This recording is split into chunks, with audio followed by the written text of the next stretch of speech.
Bismillahirrahmanirrahim. Wassalatu wassalamu ala Rasulillah.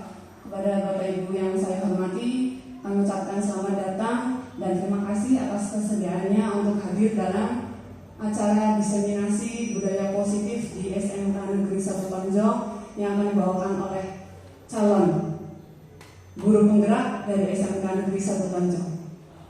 Selanjutnya mari kita buka acara kita pada pagi ini dengan membaca Bismillah. Bismillahirrahmanirrahim. Acara berikutnya yaitu menyanyikan lagu Indonesia Raya.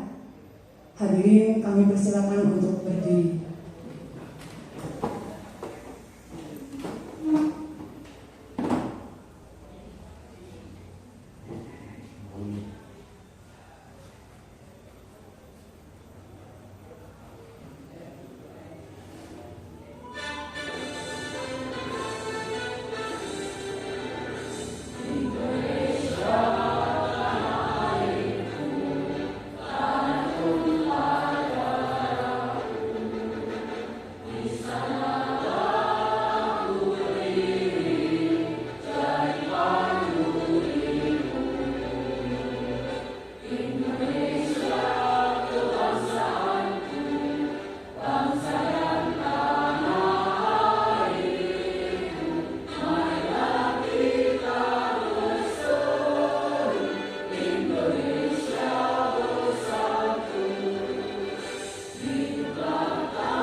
Hadirin kami persilakan untuk duduk kembali.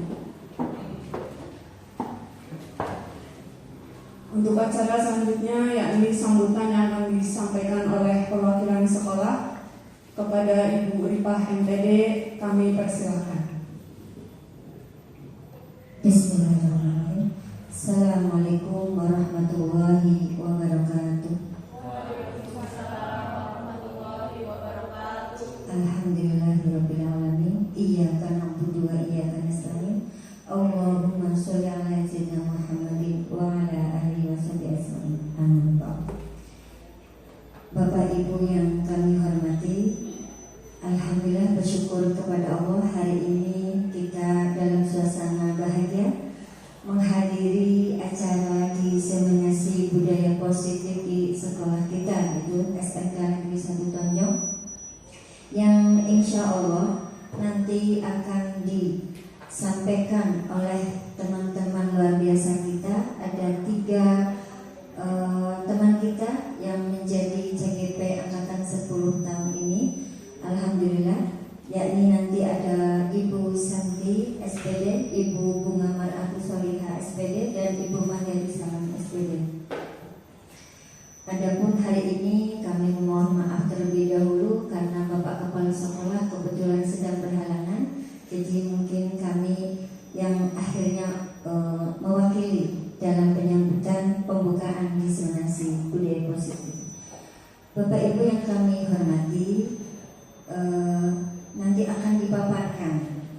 diseminasi budaya positif di ruangan ini. Harapannya adalah ibu-ibu nanti CGP ini bisa menjadi pelopor budaya positif di sekolah kita bagi anak didiknya, dan bisa menularkan kepada kita semua minimal yang ada di sini. Syukur-syukur nanti yang di luar ruangan ini, yaitu Bapak Ibu semua nanti di sekolah kita, agar budaya positif yang nanti akan dipaparkan berhasil. Dan kita doakan ibu-ibu yang luar biasa ini nanti sukses ya, sampai lulus CGP nanti berakhir. Semoga menjadi harapan SMK kita yang lebih baik lagi ke depannya. Untuk membuka acara di seminasi hari ini, kita bacakan Al-Fatihah bersama-sama. Al-Fatihah.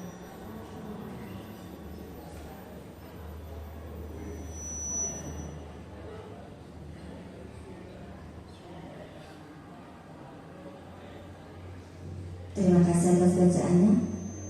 Terima kasih untuk Bapak Ibu semua. Sekali lagi kami sampaikan selamat untuk Ibu Santi, Ibu Bunga, dan Ibu Mandiati Salami. Semoga lancar sampai selesai. Itu saja bisa kami sampaikan.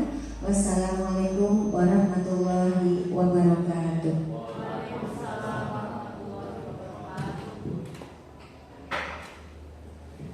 Demikian tadi sambutan dari perwakilan sekolah atas nama Ibu Uripah MTD.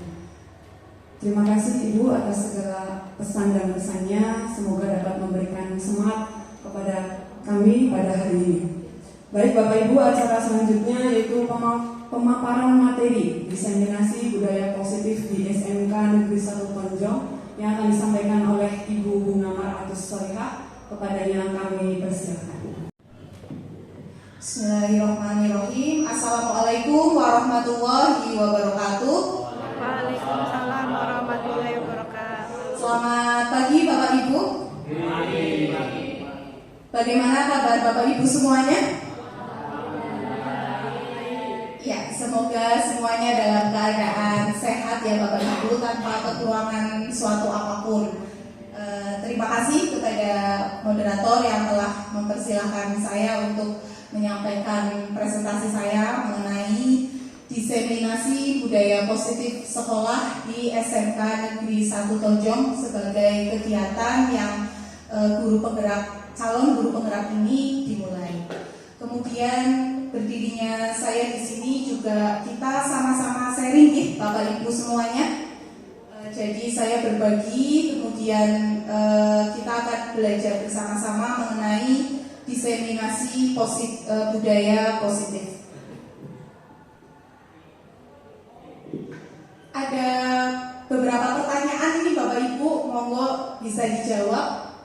Apakah Bapak Ibu setuju bila yang pertama, pemberian hukuman dapat mendisiplinkan siswa? Bagaimana Bapak Ibu? Bisa atau tidak? Setuju atau tidak?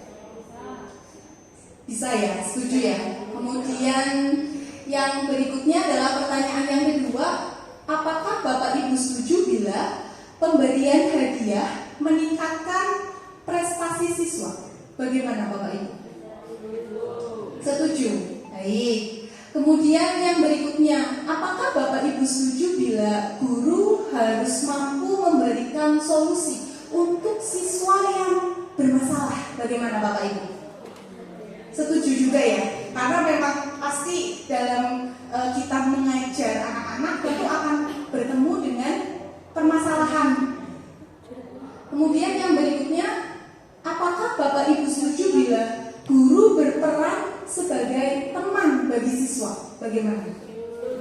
Setuju. Berarti guru ini sebagai temannya siswa, begitu ya Bapak Ibu ya. Baik, kita mulai ya Bapak Ibu. Nah, apa itu budaya positif?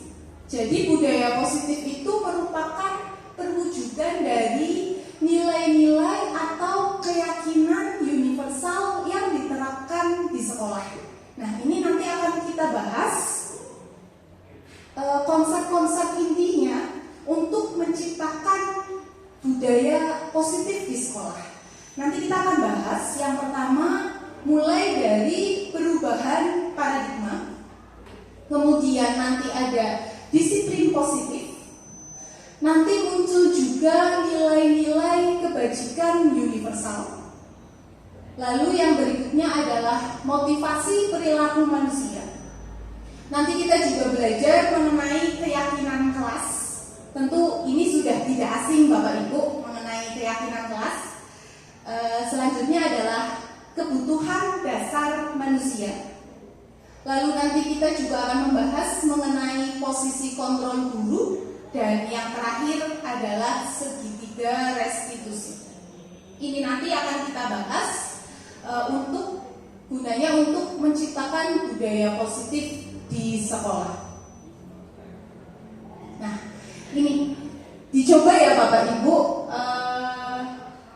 Jadi kita akan mencoba menggenggam tangan kita, lalu ibu dan teman bisa berpasangan. Nanti akan melakukan kegiatan cobalah buka. Ya, cobalah buka ini adalah tugas Bapak Ibu. Aduh, saya nggak enak nih Bapak Ibu langsung dikasih tugas masih pagi. Ya, tapi nggak apa-apa ya Bapak Ibu. Jadi tidak harus siswa aja yang dikasih tugas, tapi Bapak Ibu juga bolehlah saya kasih tugas. Ya, yang pertama nanti Bapak Ibu coba mengepalkan salah satu tangan Bapak Ibu. Ya, kemudian coba Bapak Ibu bayangkan bahwa Bapak Ibu menyimpan sesuatu yang sangat berharga di kepalan tangan Bapak Ibu. Nah, karena begitu pentingnya yang Bapak Ibu pegang ini, tugas rekan satunya itu mencoba dengan segala cara membuka kepalan. Jadi berpasangan ya Bapak Ibu ya, ya berpasangan. Iya, ya jadi, nah pokoknya gini Bapak Ibu, bagaimana caranya Bapak Ibu itu bisa membuka kepalan tangannya temannya Bapak Ibu? Iya boleh, boleh, kemudian digoda, ditawari, apapun ya itu boleh. Silakan, bisa kita mulai ya Bapak Ibu ya. Saya hitung 1. Silakan Bapak Ibu, coba dimulai.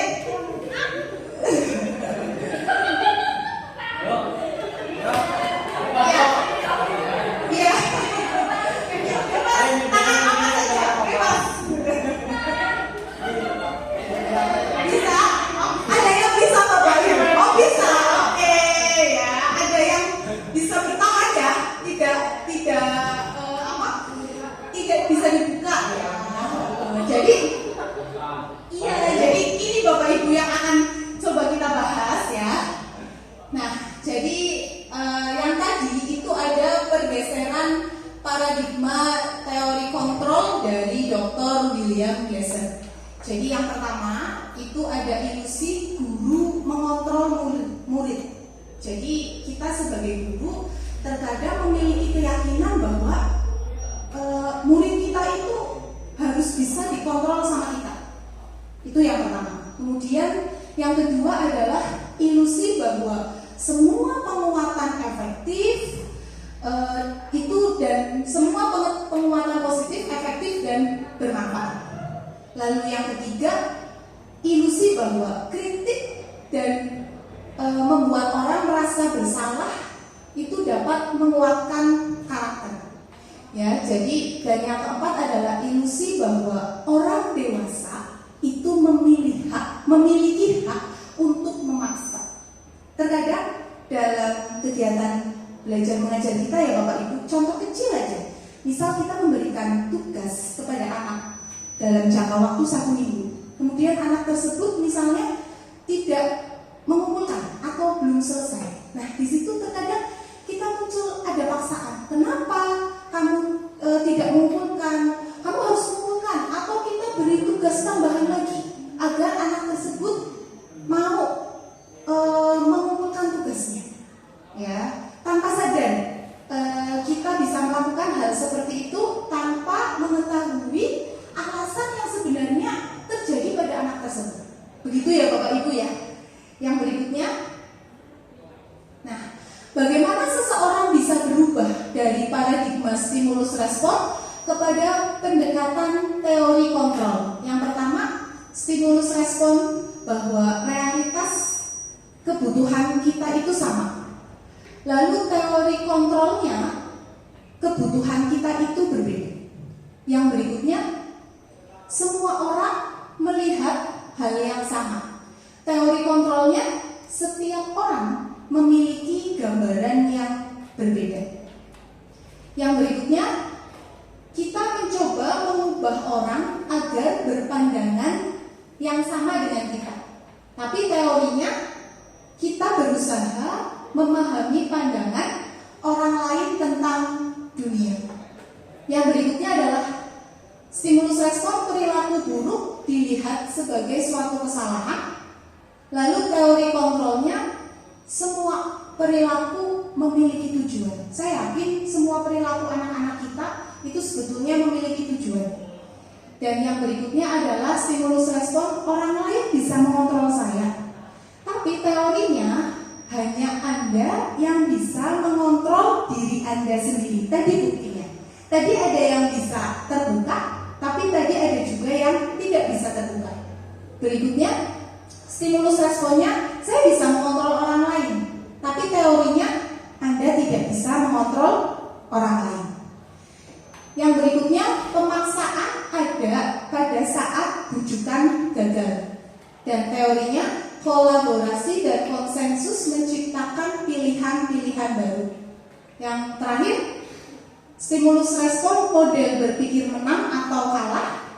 Dan teorinya model berpikir menang-menang. Tadi kita sudah membahas mengenai teori kontrol, lalu kita lanjut ke disiplin positif.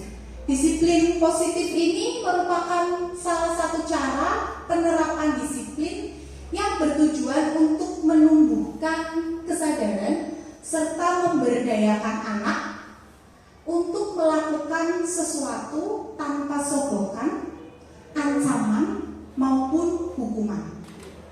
Kita sering mengucapkan kata disiplin ya Bapak Ibu ya. Ya, Bapak Ibu juga sering mengucapkan disiplin kepada anak-anak. Ya, nah makna dari disiplin itu sendiri kan memang sesuatu kekuatan yang ada pada diri kita yang wajib kita ikuti. Ya, nah di sini disiplin positif akan kita bahas. Yang berikutnya adalah nilai kebajikan universal. Nilai kebajikan universal adalah prinsip-prinsip mulia yang dianut oleh seseorang lepas dari suku, bangsa, agama, bahasa maupun latar belakangnya. Nah, yang sedang pendidikan Indonesia ini lakukan adalah pendidikan karakter dengan profil pelajar Pancasila. Tentu Bapak Ibu semuanya sudah mempelajari dan mengetahui serta menerapkan dalam pembelajaran di kelas. Nah, ini Bapak Ibu motivasi perilaku manusia. Jadi dalam berperilaku kita punya motivasi. Ada 3 motivasi yang muncul. Yang pertama adalah menghindari ketidaknyamanan atau hukuman. Ini adalah motivasi perilaku paling rendah yang bisa kita sadari atau mungkin tidak kita sadari juga. Ya, jadi perilaku kita bisa saja muncul. Contoh nih Bapak Ibu, setiap pagi kan Pak, kita itu kan setiap pagi ada absen ya Bapak Ibu. Nah, ya itu terkadang kalau kita berangkat melihat jam, ya sudah mau menunjukkan pukul 7. Apa yang Bapak Ibu lakukan ketika Bapak masih di jalan atau Ibu masih di jalan? Bagaimana Bu? Ngebut ya? Nah, ngebut. Nah, ini bisa saja aktivitas kita itu termotivasi karena menghindari hukuman. Karena kita tahu kita wajib masuk jam 7. Itu contoh yang setiap hari kita lakukan. Nah, yang berikutnya adalah motivasi berikutnya adalah mendapat imbalan atau penghargaan. Ini urutan yang kedua. Ya,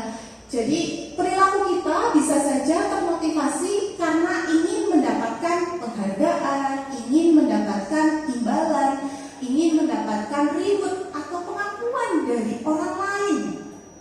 Ini bisa saja kita sadari maupun tidak. Dan yang terakhir itu motivasi perilaku manusia, yaitu menghargai diri dan menjadi orang yang mereka inginkan. Ya, jadi ini juga bisa saja muncul menghargai diri dan menjadi orang yang mereka inginkan. Selanjutnya,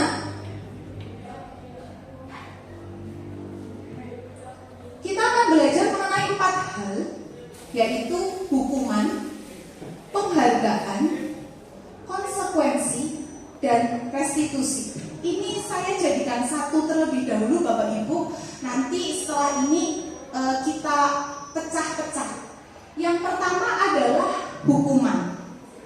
Hukuman ini tidak terencana, bersifat satu arah, bisa berupa hukuman fisik maupun psikis atau bahkan kata-kata kasar. Bagaimana Bapak Ibu? Pernah tidak melakukan hukuman kepada siswa-siswa kita? Pernah ya, pernah. Kemudian yang berikutnya adalah konsekuensi. Kalau konsekuensi ini bersifat terencana dan sudah disepakati, tapi bentuk-bentuk konsekuensinya dibuat oleh pihak guru atau sekolah. Contoh seperti tadi, kita masuk jam 7. Ya, itu sudah konsekuensi. Kalau kita terlambat atau anak terlambat pasti ada konsekuensinya. Itu kan sudah dibuat oleh sekolah. Yang berikutnya adalah penghargaan. Pernahkah Bapak Ibu memberikan reward kepada siswa? Contohnya apa Bapak Ibu? Tepuk tangan, betul. Ya, tepuk tangan juga merupakan reward bagi mereka. Senang loh Bapak Ibu, anak-anak tuh kalau diberi tepuk tangan, diberi kalimat-kalimat yang positif, sebetulnya mereka senang. Ya. Kemudian penghargaan merupakan pengakuan atas pencapaian siswa dalam belajar apapun, bisa tentang teorinya atau tentang praktek ya Bapak Ibu. Kemudian yang berikutnya adalah restitusi. Restitusi merupakan proses menciptakan kondisi murid untuk memperbaiki kesalahan sehingga mandiri dan bertanggung jawab. Muaranya nanti ada di sini. Nah, ini ada identitas gagal dan identitas sukses. Ada hukuman, kemudian dalam disiplin itu ada konsekuensi, ada restitusi. Nanti saya bacakan hanya beberapa Bapak Ibu. Ya, yang pertama, sesuatu yang menyakitkan itu harus terjadi, berarti itu hukuman. Kalau konsekuensinya berarti sesuatu memang harus terjadi. Dan restitusinya itu merupakan pilihan. Yang berikutnya, hukuman itu tidak nyaman untuk murid atau anak untuk jangka waktu yang panjang. Jadi terkadang kalau kita menghukum anak, kira-kira membekas atau tidak ya Bapak Ibu ya? Membekas ya. Selanjutnya kalau konsekuensi itu mungkin tidak nyaman tapi jangkanya pendek, saat itu saja. Tapi kan selesai. Itu kalau konsekuensi. Dan kalau restitusi ini berarti menguatkan untuk murid dalam jangka waktu yang panjang, karena dicoba untuk menciptakan kesadaran. Si anak ini diminta untuk bisa memiliki kesadaran atas kesalahan yang mereka perbuat. Kemudian yang berikutnya adalah hukuman ini korban mendapatkan keadilan. Misalnya ada anak yang nonjok ya Bu, atau nonjok temannya. Nah, kalau dihukum kan si korban ini mendapat keadilan. Tapi kalau konsekuensi, korban bisa saja diabaikan, bisa saja, ya. Dan restitusi, korban mendapat gantinya, begitu. Saya lanjut. Nah, ini ada 4 pertanyaan Bapak Ibu. Saya tanya lagi ya Bapak Ibu, ya. Silakan Bapak Ibu bisa memilih hukuman atau konsekuensi. Yang pertama, kalimat yang pertama, mencatat 100 kali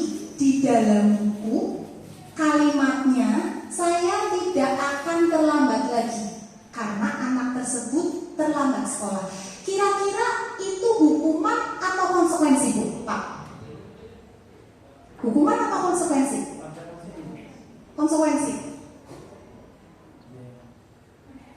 Hukuman. Pilih dua Pak, milihnya dua Pak. Hukuman atau konsekuensi? Hukuman. Ya kalau ini hukuman. Coba nanti yang kedua, lari mengelilingi lapangan basket 2 kali karena terlambat hadir di sekolah. Hukuman atau konsekuensi? Hukuman, betul. Karena kan anaknya terlambat, kemudian diminta untuk lari mengelilingi lapangan 2 kali. Itu hukuman. Yang berikutnya, lari keliling lapangan karena terlambat 10 menit saat pelajaran PJOK. Hukuman atau konsekuensi? Konsekuensi. Kenapa konsekuensi, Bu? Iya, betul. Ya, jadi tetap ada manfaatnya. Karena ini lagi pelajaran PJOK. Saya rasa untuk lari itu tidak masalah. Sekaligus pemanasan ya Bapak Ibu ya. Ya, sekaligus pemanasan. Kemudian yang terakhir, membersihkan tumpahan air di meja karena tersenggol saat jam pelajaran. Konsekuensi. Jadi langsung saat itu juga, dan ya memang konsekuensinya ketika ada yang menumpahkan air ya dibersihkan, kan begitu. Itu ya Bapak Ibu ya. Yang berikutnya, hukuman dan penghargaan. Jadi menurut Alficom bahwa memberikan penghargaan nilainya sama dengan menghukum. Beberapa dampak dari pemberian penghargaan antara lain, yang pertama, ada pengaruh jangka pendek dan jangka panjang. Misal ya Bapak Ibu, anak diberi penghargaan ketika mengerjakan ulangan nilainya 100, Bapak Ibu kasih buku misalnya 1 pak, ya 1 pak. Misalnya bab yang berikutnya ada anak 10 dapat 100, kalau tidak mau dikasih penghargaan, nanti anak muncul kata-kata apa Bapak Ibu? Tidak adil ya. Ya karena yang pertama dikasih, kemudian yang kedua tidak. Ya, yang berikutnya ternyata penghargaan memang tidak efektif. Kemudian penghargaan juga bisa merusak hubungan. Contoh dengan sesama siswa. Ya, sesama siswa, ketika siswa A berhasil, siswa B berhasil, tapi ternyata penghargaannya hanya untuk siswa A. Siswa B akan merasa apa Bapak Ibu? Iri ya. Ya, bisa saja iri muncul di situ. Kemudian yang berikutnya, penghargaan mengurangi ketepatan, penghargaan juga bisa menurunkan kualitas, lalu penghargaan bisa mematikan kreativitas, dan penghargaan bisa menurunkan motivasi intrinsik. Nah, ini Bapak Ibu yang sedang atau mungkin Bapak Ibu sudah melakukan, yaitu tentang keyakinan kelas. Mengapa keyakinan kelas, bukan peraturan kelas Bapak Ibu? Ya. Nah, keyakinan kelas dibuat berdasarkan kesepakatan antara guru dan siswa. Lalu sifatnya universal. Sedangkan peraturan biasanya dibuat oleh guru dan bersifat satu arah. Misalnya kayak tadi menggunakan dilarang membuang sampah di dalam kelas. Itu kan memang sudah peraturan yang dibuat oleh Bapak Ibu guru. Ya, kita ambil contoh yang dalam keseharian kita Bapak Ibu, misalnya Bapak Ibu kalau berkendara sepeda motor tentu menggunakan apa Bapak Ibu? Helm. Ya, tapi sekarang helm ya, karena kita tahu aturannya, jika kita tidak menggunakan helm, kemudian nanti ada istilahnya apa, ditilang gitu ya, barangkali ada Pak Polisi gitu. Nah, nanti takutnya nanti ditilang. Tapi pertanyaan yang berikutnya muncul, Bapak Ibu pergi ke warung, tapi memang pakai motor dekat rumah, biasanya pakai helm atau tidak? Tidak. Ya, tidak pakai. Ya, karena tahu tidak mungkin ada polisi di situ. Ya, gitu. Itu muncul saja seperti itu, Bapak Ibu. Ya, yang berikutnya prosedur pembentukan keyakinan kelas. Yang pertama adalah mempersilahkan warga sekolah atau dalam hal ini adalah siswa untuk mencurahkan ide tentang peraturan yang disepakati. Jadi misalnya ingin ketertiban, kedisiplinan, kerapihan, itu nanti dikembalikan lagi kepada siswa. Yang kedua, mencatat semua masukan. Jadi nanti apapun yang diinginkan oleh siswa, kita coba catat Bapak Ibu. Ya, kita coba tampung. Yang berikutnya, mengganti kalimat negatif menjadi kalimat positif. Tadi, dilarang membuang sampah. Kita ganti menjadi kalimat positif berarti membuang sampah pada tempatnya. Itu kalimat positif. Rasanya beda Bapak Ibu. Ya, kata tidak, kata jangan, kata dilarang itu berbeda dengan kalimat positif. Yang berikutnya, meninjau kembali curahan atau pendapat yang terkumpul jadi satu. Jadi misalnya ada kesamaan tentang kedisiplinan, tentang kerapihan, itu nanti disamakan, ya disatukan. Kemudian yang berikutnya adalah meninjau ulang keyakinan kelas yang sudah tersusun. Lalu selanjutnya meninjau dan menyetujui dengan menandatanganinya. Dan yang terakhir, keyakinan kelas yang dibuat itu bisa ditempel di dinding kelas, intinya yang bisa terbaca oleh anak-anak. Nah, contohnya begitu. Tadi peraturan kelas kita biasa menyebutnya dilarang datang terlambat. Jadi ada kata-kata dilarang. Itu salah satu contoh kalimat negatif. Ada unsur negatifnya di situ. Kemudian kita ganti menjadi hadir tepat waktu. Itu berarti kalimat positif. Lalu berikutnya adalah contoh yang lain, dilarang menggunakan sepatu selain warna hitam. Mohon maaf ada sedikit kekeliruan. Kemudian yang berikutnya, keyakinan kelasnya buanglah sampah pada tempatnya dan nilai kebajikannya adalah menjaga kebersihan. Lalu kita lanjut Bapak Ibu ke kebutuhan dasar manusia. Bapak Ibu masih semangat semuanya? Masih ya? Ya. Ada 5 kebutuhan dasar manusia. Ya, tentu ini semua ada di dalam diri kita. Yang pertama itu kebutuhan dasar bertahan hidup. Ya, kemudian yang kedua adalah kebutuhan dasar kasih sayang dan rasa diterima. Ya, ini bisa berlaku untuk siapa saja, tidak hanya kita sebagai guru, tapi sebagai siswa juga. Contoh Bapak Ibu, saya terkadang, mohon maaf ya, ini yang paling sering saya menurut saya ini bagian juga dari kekurangan saya adalah menghafal nama anak. Gimana Bapak Ibu? Saya itu kadang lupa dengan nama anak. Saya paham anak itu kelas ini, tapi saya lupa.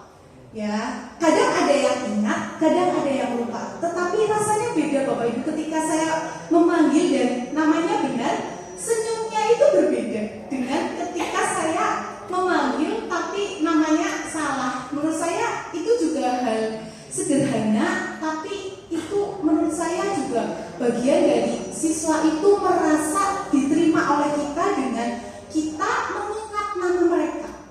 Begitu. Yang berikutnya adalah kebutuhan dasar manusia berupa penguasaan. Ini terjadi di kita semuanya. Menguasai pasti ada, hanya kadarnya saja yang mungkin bisa saja berbeda. Yang berikutnya adalah kebutuhan dasar manusia berupa kebebasan. Pak, Bu, anak itu paling senang kan kalau pulang gasik ya. Ya, itu karena ya habis itu kan mereka bebas. Ya, pulang ya memang pulang. Padahal ya pulangnya ke rumah, tapi ada rasa kebebasan kebebasan di situ, dan nanti berlanjut ke kebutuhan dasar berikutnya, yaitu kesenangan. Jadi mereka punya kesenangan sendiri Bapak Ibu, sama dengan kita. Bapak Ibu sukanya apa? Bapak Ibu sukanya apa? Nyanyi? Ya bisa jadi. Ya, kita pasti punya kesenangan. Ya, kesenangan yang berikutnya. Contohnya ini Bapak Ibu, ada kasus. Ya, di sini ada seorang anak bernama Dimas, usianya genap 17 tahun. Lalu ia senang sekali ketika ayahnya mulai mengajarkan cara menyetir mobil. Setiap akhir pekan mereka berlatih menyetir mobil. Lalu Dimas terlihat senang sekali berlatih sampai akhirnya ia bisa menyetir dengan baik dan lancar. Lalu ibunya bertanya kepada Dimas, apa yang membuat dia ingin menyetir mobil? Lalu jawabannya seperti ini. Yang pertama, aku merasa bangga dan keren. Nah, ini membuktikan penguasaan. Yang berikutnya, biar bisa jalan-jalan naik mobil sama teman-temanku. Nah, ini juga termasuk kasih sayang dan rasa diterima. Mungkin Dimas itu lebih diterima ketika Dimas bisa ajak jalan-jalan temennya pakai mobil. Ya, rasanya beda lah pasti antara motor dengan mobil. Ya, yang berikutnya, aku senang bisa pergi ke tempat-tempat yang aku suka. Tentu ketika anak kita diberi kebebasan untuk mengendarai kendaraan, pasti mereka akan punya pikiran mau ke A, mau ke B, mau ke C. Begitu ya Bapak Ibu ya. Nah, ini merupakan bagian kebebasan.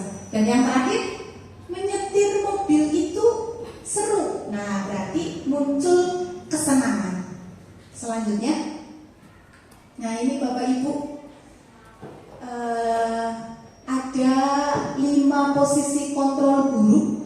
Yang pertama, penghukum. Yang kedua, pembuat merasa bersalah. Yang ketiga, menjadi teman. Yang keempat, pemantau. Dan yang kelima, manajer.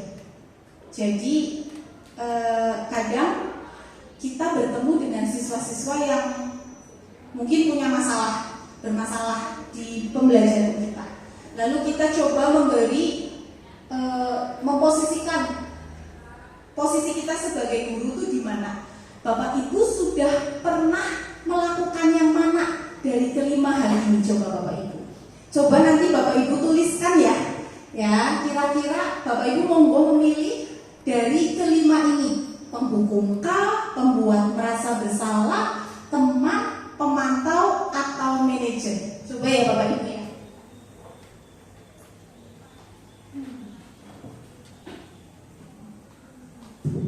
Saya bagikan kertas, kemudian Bapak Ibu bisa menuliskan di situ.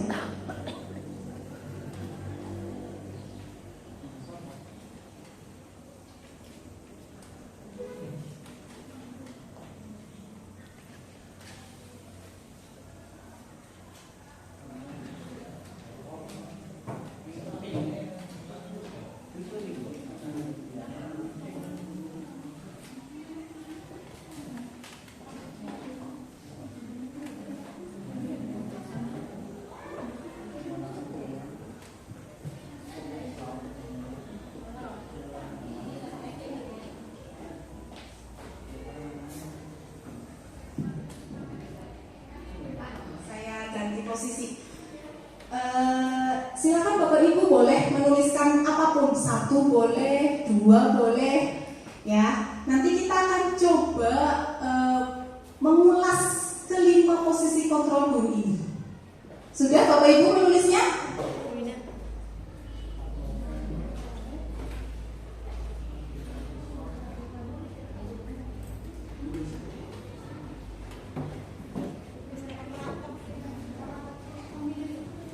Bebas memilih yang pernah Bapak Ibu lakukan, tapi di kelas ya. Pernah yang mana nih? Semuanya boleh, ditulis semua. semuanya? Satu boleh, dua boleh. Yang pernah loh Bapak Ibu.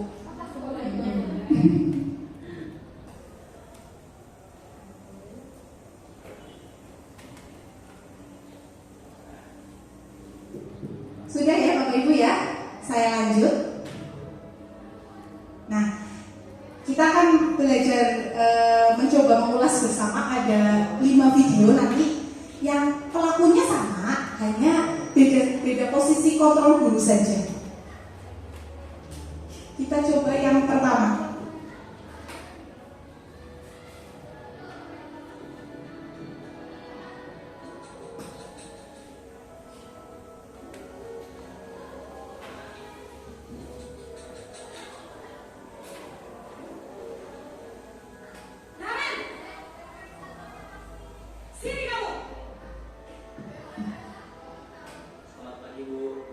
Selalu terlambat. Kamu deh, pasti terlambat. Apa? Apa coba? Alasan kamu apa lagi? Kapan sih kamu tidak terlambat? Malas sekali ya kamu jadi anak. Dasar pemalas. Gak kapok-kapok sih kamu. Sudah berapa kali terlambat? Sana, kamu keliling lapangan basket 2 kali. Kenapa saya harus jaga basket, Bu? Kenapa? Kamu melawan ibu. Berani-beraninya jawab. Sudah terlambat, masih berani jawab pula. Sekarang, keliling lapangan basket 5 kali sekalian. Biar kapok. Cepat. Pergi sana ke lapangan basket.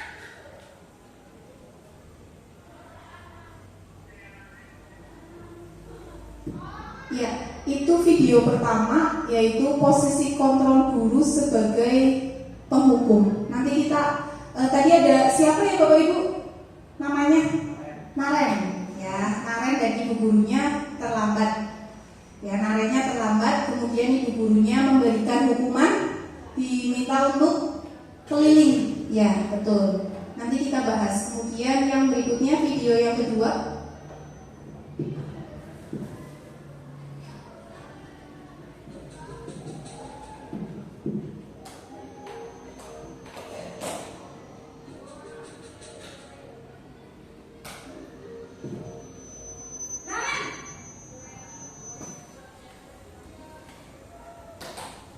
Selamat pagi, Bu. Naren, kamu kenapa terlambat lagi, nak? Ya Tuhan, Naren, kamu senang ya bikin ibu susah ya? Kalau kamu terlambat lagi, nanti ibu yang ditegur bapak kepala sekolah, nak. Disangka ibu tidak bisa membina kamu. Duh, gimana ini? Maaf, Bu. Duh, Gusti Naren, kamu suka ya kalau ibu tegur bapak kepala sekolah? Terus, sekarang ibu harus tulis apa yang di buku absen? Ini kamu sudah sering terlambat loh. Ibu harus apa coba? Maaf, Bu. Maaf sekali. Ya sudah, lain kali jangan bikin ibu susah lagi ya nak ya. Ibu tidak akan kuat lagi kalau kamu gini terus. Bisa jantungan kalau ibu tegur bapak kepala sekolah. Sana cepat, kelas. Maaf ya, Bu. Maaf sekali. Ya, ini posisi kontrol guru yang kedua sebagai pembuat rasa bersalah. Selanjutnya,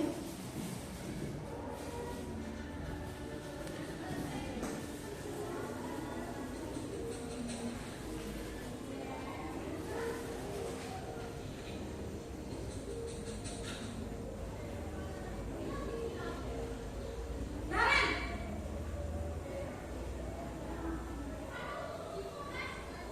Selamat pagi, Bu. Wah, sudah jam berapa ini nak?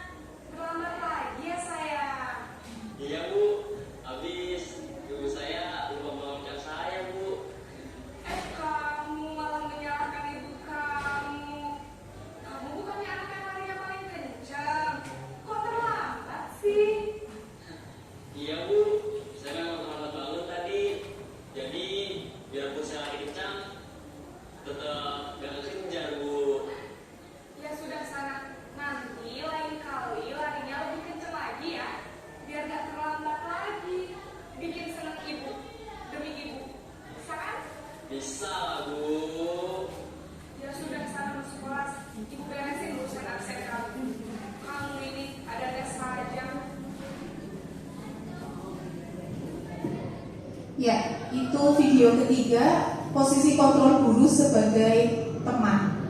Yang berikutnya,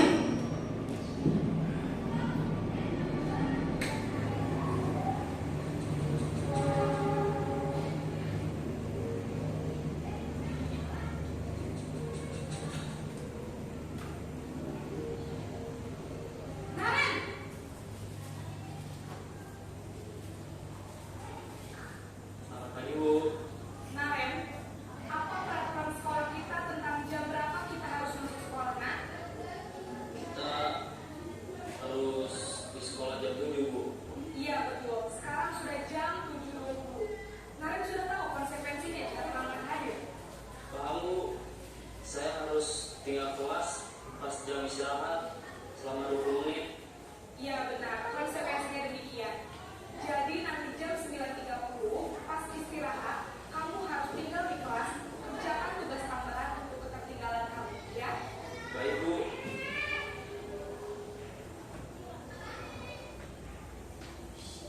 ya itu video keempat, posisi kontrol guru sebagai pemantau. Ini yang terakhir.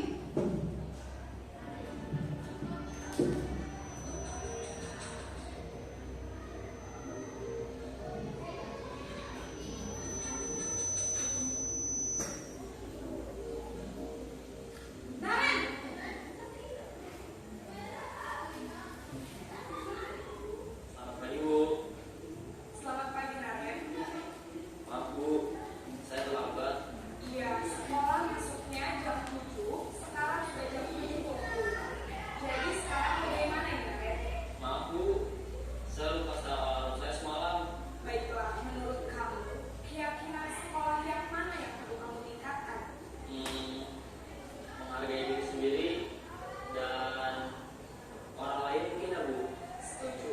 Jadi, apakah Naren meyakini prinsip saling menghormati tersebut? Iya, Bu. Saya meyakininya. Apakah Naren bersedia memperbaiki masalah keterlambatan ini? Bersedia, Bu. Bagaimana kamu akan perbaiki masalah keterlambatan ini? Saya akan coba untuk tidak lupa menyetel alarm saya, Bu. Baik, kalau Naren tahu nyetel alarm di rumah, ada orang yang kira-kira bisa bantu mengingatkan tidak? Ada, Bu. Kakak saya, Kak Emma. Ada lagi selain Kak Emma? Selain Kak Emma, ada ibu saya. Baik, jadi yang mengingatkan Naren adalah Kak Emma dan ibu kamu ya? Kira-kira akan mulai setel alarm kapan nih, Naren? Setelah pulang sekolah, akan segera saya lakukan. Baik, jadi Naren akan setel alarm untuk bangun besok pagi dan akan diingatkan oleh kakak dan ibunda Naren ya. Ada lagi yang mungkin perlu dilakukan Naren agar tidak terlambat bangun lagi. Tidak ada, Bu. Baik Naren, terima kasih untuk kerjasama kamu. Sekarang kamu perlu kembali ke kelas untuk belajar. Baik, Bu. Terima kasih. Ya, itu video kelima, yaitu posisi kontrol guru sebagai manajer. Kita coba ulas ya Bapak Ibu. Yang pertama itu tadi penghukum. Cirinya adalah menghardik, menunjuk-nunjuk, ya, kemudian berkaca pinggang lalu membentak. Bisa juga hukuman fisik maupun verbal. Lalu dampaknya apa? Anak bisa menjadi pendendam dan tidak menyukai guru atau mapel tertentu. Yang berikutnya adalah pembuat rasa bersalah. Video yang kedua, ya, yang pertama adalah dengan suara lembut, namun menyalahkan siswa. Tadi kan contohnya suaranya lembut, tapi tetap terkesan menyalahkan siswa. Yang berikutnya adalah guru menyatakan kesalahan pada siswa dan guru menderita. Ya, tadi kan disebutkan saya harus gimana bilang ke kepala sekolah gitu. Ya, jadi kan mencoba guru itu agar anaknya merasa bersalah. Dan dampaknya jelas. Yang pertama membuat siswa merasa bersalah. Yang berikutnya adalah membuat siswa merasa rendah diri. Ya, dan mungkin bisa menarik diri. Anak tersebut nggak mau lagi. Bisa saja anak tersebut nggak mau ikut pelajaran kita lagi. Ya. Yang berikutnya adalah posisi kontrol guru sebagai teman. Yang pertama, gurunya bersikap ramah. Tadi kan ramah banget ya Bapak Ibu ya, video yang ketiga. Ya, kemudian cenderung lebih ke bersenda gurau. Ya, sebetulnya bercanda itu boleh sama siswa tuh nggak masalah. Ya, tapi kita ada batasan. Dan dampaknya adalah murid bergantung pada satu orang, lalu siswanya jadi tidak mandiri. Yang berikutnya, pemantau. Kalau pemantau itu ekspresinya datar, nada bicaranya datar. Ya, kemudian yang berikutnya adalah identitas berhasil, tapi pemantau tetap memantau saat siswa diberi sanksi. Dampaknya menghitung hadiah atau hukuman yang diberi tanpa melihat nilai kebajikan, lalu tidak sepenuhnya mandiri. Dan yang terakhir itu posisi kontrol manajer, suara netral, lalu tercipta identitas positif yang berhasil, lalu tadi cirinya mengajukan pertanyaan bermakna dan membantu siswa memecahkan masalah. Dampaknya murid menjadi mandiri dan percaya diri untuk memecahkan masalah. Coba Bapak Ibu, yang sudah ditulis oleh Bapak Ibu, kira-kira menurut Bapak Ibu dari kelima posisi kontrol ini yang paling ideal itu yang mana Bapak Ibu? Manajer, ya, manajer boleh ya. Bapak Ibu boleh mau mengganti atau memang sudah manajer itu bebas ya. Bapak Ibu pernah melakukan yang mana begitu. Dan yang berikutnya, pembahasan yang berikutnya itu mengenai segitiga restitusi. Segitiga restitusi ini merupakan proses dialog yang dijalankan oleh guru atau orang tua agar dapat menghasilkan murid yang mandiri dan bertanggung jawab. Ini keluaran kita nanti Bapak Ibu. Kita coba memposisikan anak itu bisa mengikuti segitiga restitusi. Karena ada 3 tahapan. Yang pertama adalah menstabilkan identitas, yaitu menggeser identitas gagal menjadi identitas yang sukses. Tentunya setiap anak kan memiliki permasalahan masing-masing, tapi juga pasti akan ada alasannya. Yang kedua adalah validasi tindakan yang salah. Jadi mengenali dan mengakui kebutuhan murid. Tadi kan kita sudah belajar 5 kebutuhan dasar manusia kan? Nah, itu bisa saja ya mempengaruhi ya yang terjadi, perilaku-perilaku siswa yang terjadi. Nah, kita harus memahami kebutuhan murid. Ya, dan ketika kita mengakui kebutuhan murid akan memperbaiki hubungannya dengan murid. Yang berikutnya adalah terakhir menanyakan keyakinan, yaitu memunculkan motivasi secara intrinsik. Kita coba gali Bapak Ibu ya, potensi apa yang sebetulnya siswa itu miliki, dan siswa itu pasti sebetulnya sadar kalau kita bisa pelan-pelan bertanya kepada anak kita ketika ada masalah. Ini saya punya satu contoh segitiga restitusi yang pernah saya lakukan. Ya, tapi ini video saya sendiri, bisa sebagai contoh ya Bapak Ibu. Saya hanya sekedar berbagi pengalaman saja. Ini ceritanya, kasusnya itu ada anak terkena razia karena anak tersebut membawa make up Bapak Ibu. Ya, ini perempuan ya, sukanya membawa make up. Assalamualaikum Ibu. Waalaikumsalam Mami. Anak ketua kelas Bu, betul saya. Bagaimana ya Bu? Begini, tadi Ibu dapat laporan dari Bu razia. Katanya Ibu kena razia. Ya Bu, kenapa? Saya mau apa? Ya, ini menstabilkan identitas Bapak Ibu. Ya Bu, soalnya saya lagi perawatan. Perawatan itu wajar sih. Jadi saya coba memahami kalau anak perempuan memang sukanya perawatan. Lalu ini validasi tindakan yang salah. Membawa make up ke sekolah itu sudah sesuai dengan keyakinan kelas Bu.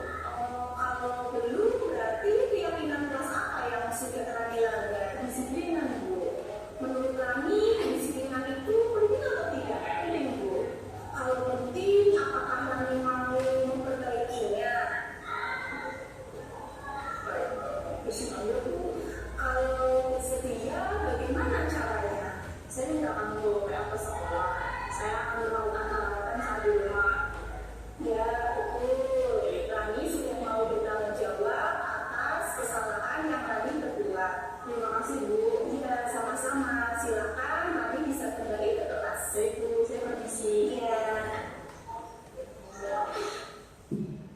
Ya, itu salah satu contoh ya Bapak Ibu mengenai segitiga restitusi.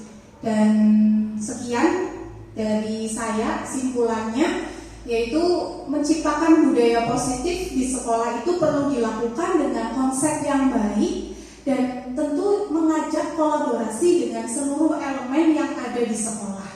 Seperti itu pemaparan dari saya. Silakan Bapak Ibu barangkali ada pertanyaan mengenai disiplin budaya positif. Ya, silakan Ibu Fia.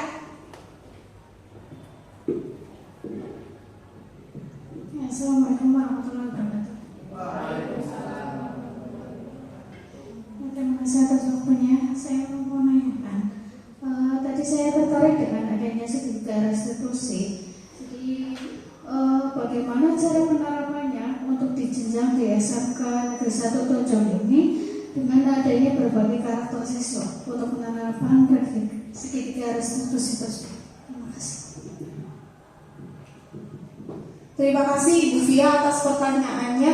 Bagaimana cara penerapan segitiga restitusi di jenjang SMK ketika banyak karakter, kita memiliki banyak sekali karakter siswa di dalamnya. Saya rasa karena kita kan guru mapel ya Bapak Ibu ya. Ya, jadi guru mapel ini kan kita tidak hanya bertemu dengan satu kelas, beda dengan guru SD yang setiap harinya mereka bertemu dengan sejumlah anak tersebut. Kalau kita berganti-gantian, nah ketika kita menemukan masalah, kita bisa tadi yang saya sebutkan di bagian kesimpulan, yaitu kita bisa mengajak kolaborasi, kita bisa bertanya tentang siswa A seperti apa. Apakah siswa A ini sering membuat perilaku unik? Nah, ya kadang kata-kata pembuat masalah kita coba ganti Bapak Ibu dengan perilaku yang unik gitu. Ya, kita bisa kolaborasi, kita coba saling bertanya, bisa ke wali kelas, bisa ke guru BK, atau misalnya bisa ke sesama guru mapel. Jadi kita coba telusuri gitu Bapak Ibu. Ya memang menjadi tambahan tugas tentunya, maksudnya menambah waktu ya ibaratnya. Tapi loh, memang kalau di sekolah ya kita pasti bisa saja ketemu dengan permasalahan-permasalahan anak yang beraneka ragam. Begitu Ibu Fia, ya jawaban dari saya. Ya, terima kasih Bapak Ibu semuanya, terima kasih telah duduk bersama dengan saya mendengarkan pemaparan dari saya mengenai diseminasi budaya positif. Di sini saya hanya berbagi pengetahuan saya, semoga bisa bermanfaat, dan saya mohon maaf apabila ada kekurangan atau kesalahan kata, tentu datangnya dari saya. Saya akhiri Bapak Ibu semuanya, terima kasih. Wassalamualaikum warahmatullahi wabarakatuh.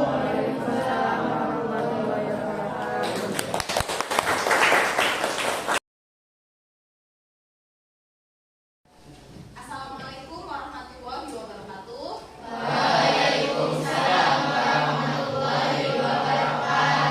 Silakan sebelum kita memulai pelajaran, ketua kelas boleh menyiapkan terlebih dahulu. Siap, gerak, doa mulai.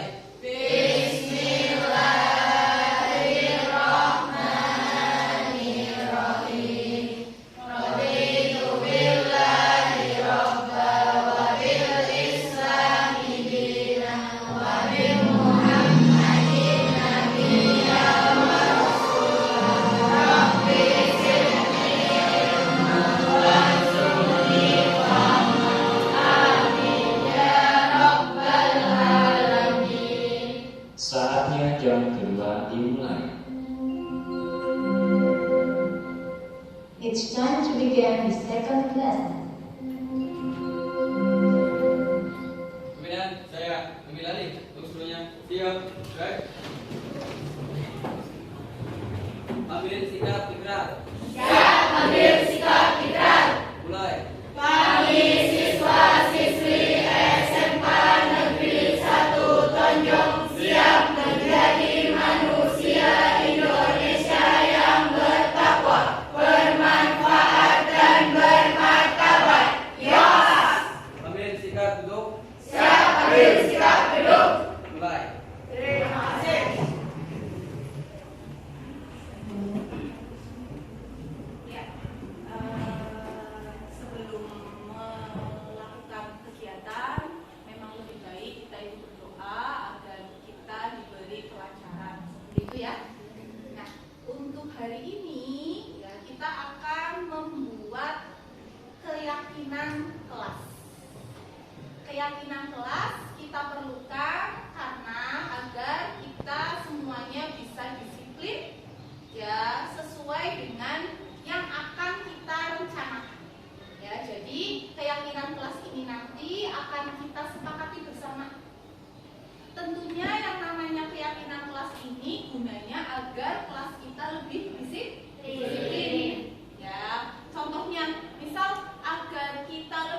ya kita perlu ada rambu-rambu apa saja. Nanti kita diskusikan bersama, kita pilih bersama, barangkali ada yang sama, ya. Nah nanti kita diskusi, kita sepakati bersama. Nah itulah nanti yang akan kita jadikan keyakinan kelas. Dan keyakinan kelas ini kan sudah dibuat bersama dan disepakati bersama, maka dari itu ya kita jalani bersama. Siap? Seperti itu ya. Nah, keyakinan kelas ini berguna untuk kita selama 1 tahun pembelajaran. Ya, karena di kelas itu tentunya kita akan melewati berbagai aktivitas. Ya, kita juga akan mengalami berbagai misalnya pertemanan ya. Nah, itu pun boleh misalnya kalian mau membuat keyakinan seperti apa. Sudah siap? Ya, salah satu membantu saya untuk membagikan kertas.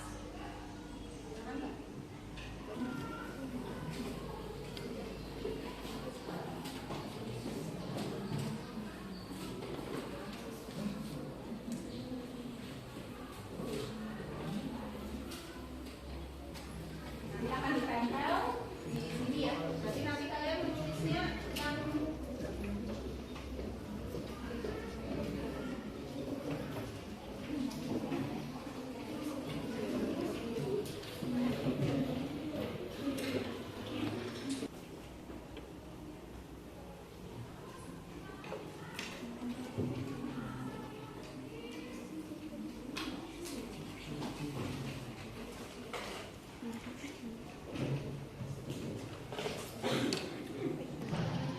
ya, sudah selesai penulisnya? Sudah.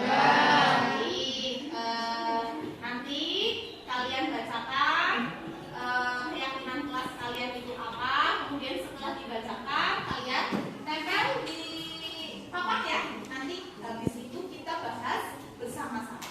Ya, dari sini silakan Mas. Rival apa? Nggak boleh ada yang circle-circle. Oh, tidak boleh ada yang circle-circle. Baik, circle itu berarti geng. Ya, silakan Mas Rival dipasang. Ya. Kemudian ya, Mbak, dibacakan Mbak. Petugas piket bertanggung jawab mengambil dan mengembalikan. Oh, betul, petugas piket bertanggung jawab mengambil dan mengembalikan jurnal. Silakan ditambah. Ya, Mbak, silakan Mbak, dibacakan. Boleh bercanda atau berisik, tapi tahu batas dan sekiranya tidak terlalu mengganggu orang lain. Baik, bercanda jangan berlebihan ya. Silakan ditempel. Ya, secara bergantian silakan kalian tempel di sebelah sini ya. Batasnya sini. Ya, ini adalah keyakinan kelas. 10 nyanyi. Silakan. Mulai dari yang pertama ditempel. Langsung. Belakangnya juga.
tidak boleh membuang sampah di laci meja. Ada yang sering buang sampah di laci meja?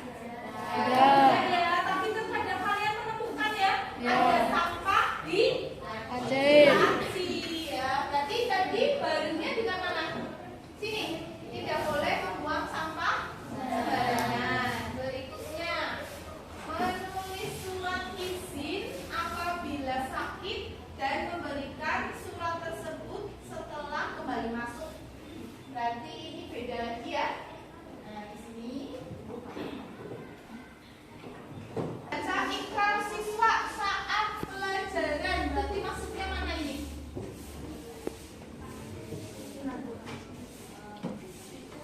Tiket ya? Tiket tidak sendiri. Ya, sendiri. Ya, baru. Tidak berisik saat jam pelajaran sedang berlangsung. Tidak berisik. Tidak berisik itu berarti di bagian sini ya. Kemudian dilarang membuang sampah di kolong meja, sama ya? Dengan yang tadi. Kemudian menggunakan kaos kaki sesuai hari, sama dengan sini. Ya, kemudian memakai jilbab dari sekolah, ya, sama lagi. Harus sikap kejujuran, kalau minjam barang dikembalikan. Sering terjadi nih? Baik, ini berarti kita taruh sendiri. Boleh bercanda, berisik, tapi tahu batas dan sekiranya tidak terlalu mengganggu orang lain. Berarti tadi, nah ini, ya tadi sudah ada yang sama. Kemudian mendengarkan guru saat sedang belajar di kelas, berarti sama lagi. Tidak boleh menggunakan HP saat jam pelajaran. Ya, berarti di sini lagi. Tidak boleh memakai kutek. Ya, berarti di pakaian sini ya. Kemudian tidak boleh memakai aksesoris berlebihan. Wah, paling banyak ini. Ya. Berikutnya, jangan bermain di kelas. Berarti di sini ya. Melaksanakan piket sesuai jadwal. Sini, nanti sama. Petugas piket bertanggung jawab mengambil dan mengembalikan jurnal. Di sini. Tentang sikap kejujuran dengan tidak mengambil pulpen milik orang lain. Pernah merasa kehilangan pulpen? Sering? Ini disepakati keyakinan seperti ini? Disepakati karena ternyata ada yang merasa rugi ya, kehilangan ya. Nah, baik, ini saya masukkan ke kalau minjem barang dikembalikan ya. Nah, tidak boleh ada yang circle-circlean ya, atau geng ya. Kita masuk sendiri. Tidak boleh memakai make up. Masuk ke sini. Saat di dalam kelas dasi harus dipakai ya, rapihan berarti. Kemudian memasuki ruangan tepat waktu, berarti sendiri. Jurnal harus diambil. Tadi mana jurnal? Sini ya, piket ya. Nah, kemudian memakai topi saat upacara, berarti ada di pakaian kerapihan. Kemudian jangan berisik jika jam pelajaran. Nanti di sini. Nah, selesai. Kita sudah mengelompokkan keyakinan-keyakinan kelas yang satu tujuan sama, yang hampir sama atau bahkan sama. Ada 1, 2, 3, 4, 5, 6, 7, 8. Ya, ada 8 yang sudah kita dapatkan ya, di bawahnya hampir sama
Assalamualaikum Ibu.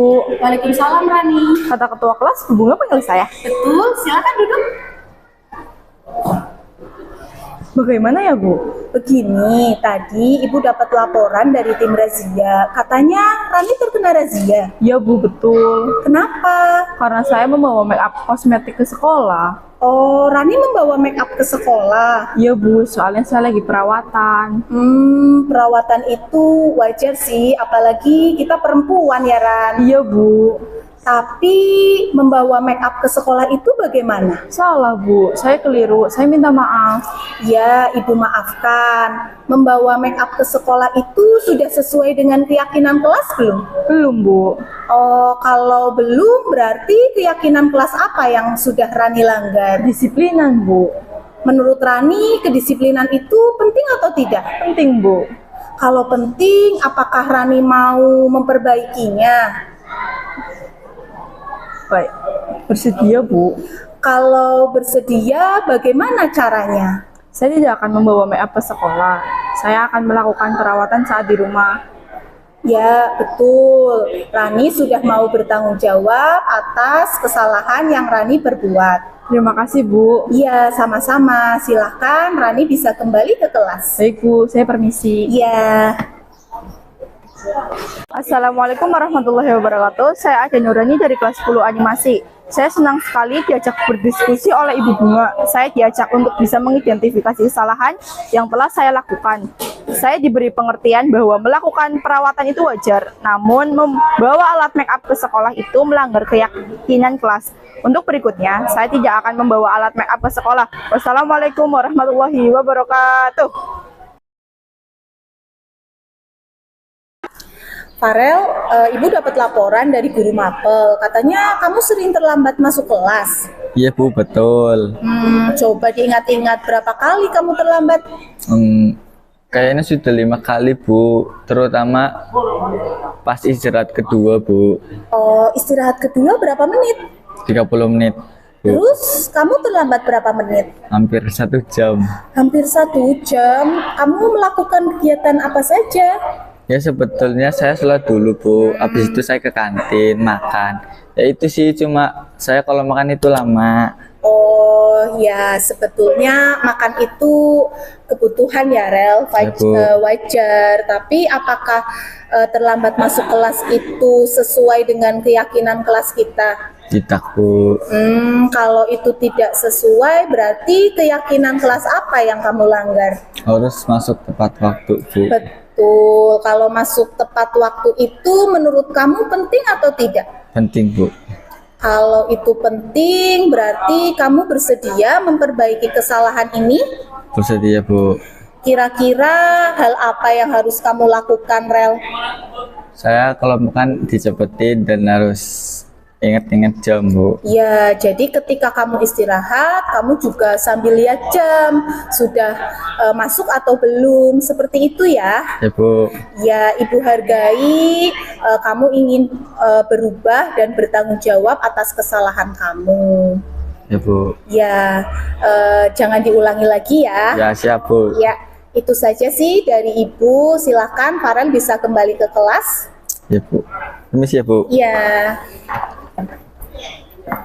Assalamualaikum warahmatullahi wabarakatuh. Saya Farel Aiman Musaki dari kelas 10 animasi. Terima kasih Ibu Bunga karena saya telah diajak berdiskusi untuk menyelesaikan masalah saya. Saya akan memperhatikan waktu ketika istirahat agar saya tidak terlambat masuk kelas. Terima kasih. Wassalamualaikum warahmatullahi wabarakatuh.